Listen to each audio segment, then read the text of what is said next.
రాజశేఖర్ గారు, యాక్చువల్గా మీరు ఒక విలన్గా రీఎంట్రీ ఇస్తారని చెప్పి వార్తలు వచ్చాయి. చూస్తే మీరు ఒక సాఫ్ట్ క్యారెక్టర్ తోటి వచ్చి ఇట్టు కొట్టారు. భవిష్యత్తులో అంటే విలన్ క్యారెక్టర్స్ ఏమైనా వస్తే మీరు చేస్తారు? వస్తే తప్పకుండా చేస్తాను. విలన్ క్యారెక్టర్ వచ్చి చేయడం బిగినింగ్ కొన్ని క్యారెక్టర్స్ చేయడం చాలా ఈజీ, ఎందుకంటే ఎలా అయినా మనం చేయొచ్చు. ఆ తర్వాత పాత క్యారెక్టర్ పాతగా చేసినట్టు చేయకుండా కొత్తగా ఏం చేయాలని మనం వెతుకుతూ ఉంటాం. కానీ బిగినింగ్ విలన్గా చేయడం మాత్రం ఈజీ. మనం ఏం చేసినా మన ముఖం ఎలా పెట్టుకున్నా అన్నీ ఓకేనేస్తారు. హీరోగా చేయాలన్నానే ముఖం బాగా పెట్టుకోవాలి, సరిగా ఎక్స్ప్రెషన్ ఇవ్వాలి, చాలా కష్టపడాలి. బట్ విలన్గా లేదు. అంటే పెద్ద హీరోల సినిమాల్లోనే విలన్ గా చేస్తారా, లేదంటే అప్కమింగ్ హీరోల సినిమాల్లో కూడా విలన్ గా సబ్జెక్ట్ సూపర్ ఉంది అనుకోండి, సబ్జెక్ట్ ఆడుతుంది అన్న నమ్మకం వచ్చింది అనుకోండి, అది పెద్ద హీరో అయినా సరే చిన్న హీరో అయినా సరే తప్పకుండా చేస్తాం. Okay sir.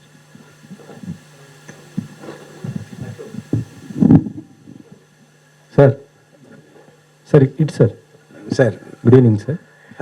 Good evening.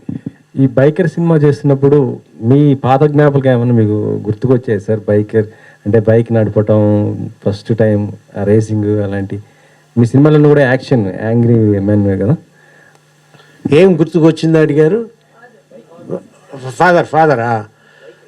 Bike racing. మీ బైక్ రేసింగ్కి ఫాదర్కి సంబంధం లేదు. Old age sir. అదే నాకు నేను బైక్ నడపడం అన్నీ ఎప్పుడు నా బైక్ ముగ్గురితోనే మినిమం ఉంటుంది. ఇద్దరితో వెళ్ళింది చాలా తక్కువ. అలా మేము ఫాదర్ అసిస్టెంట్ కమిషనర్గా ఉన్నారని నేను మా ఫ్రెండ్స్ తీసుకున్న ఇది, అందులో ఒక ఇది చెప్పాలి, ఒక ఇంట్రెస్టింగ్ ఒక ఇన్సిడెంట్ ఏంటంటే, ఈ ముగ్గురే వెళ్తామంటాం కదా, ల్యాంబ్రెట్టా స్కూటర్ 1001 నంబర్. సో దాని ఆయిరత్తిల్ ఒరువన్ అంటారు, 1000లో ఒకడు అన్నట్టు అంటుంటారు నా ఫ్రెండ్స్ అంతా. అందులో వెళ్తున్నాము. ఒక్కొక్కసారి నేను స్కూటర్ ఇలా కూర్చొని ఇక్కడ ఎవరైనా కూర్చోబెట్టుకుంటా. సో ఒకరు ముందు ఒకరు వెనక నేను నడుపుతూ ఉంటా. అలా నేను స్టెర్లింగ్ రోడ్ జంక్షన్లో అలా వస్తున్నప్పుడు ఒక సార్జెంట్ చూసేసి మమ్మల్ని తరవడం మొదలుపెట్టారు ఆయన బైక్లో. నాకు తెలిసిపోయింది ఇలా తరుముతున్నారు, మనం ఆగిపోతే బెటరు అని మేము కోట్ కూడా వేసుకున్నాము. Stethoscope, coat, medical college student అంటే అది ఒకటి పెట్టుకుంటాము, ఎందుకంటే మేము చేసే పొరపాట్లకి అవును మమ్మల్ని సేవ్ చేస్తుంది. సో అలా వచ్చేటప్పుడు ఆ సార్జెంట్ బైక్లో వచ్చారు. వచ్చిన తర్వాత నేను ఆగిపోయిన తర్వాత ఆయన వచ్చి ఆపి అమ్మాయి అందరూ దిగిపోతే రెడ్ షర్ట్ వేసుకున్న ఒక అతన్ని, రా ఎంత పొగరు నీకు, నన్ను చూసారా, నువ్వు వెళ్తున్నావా?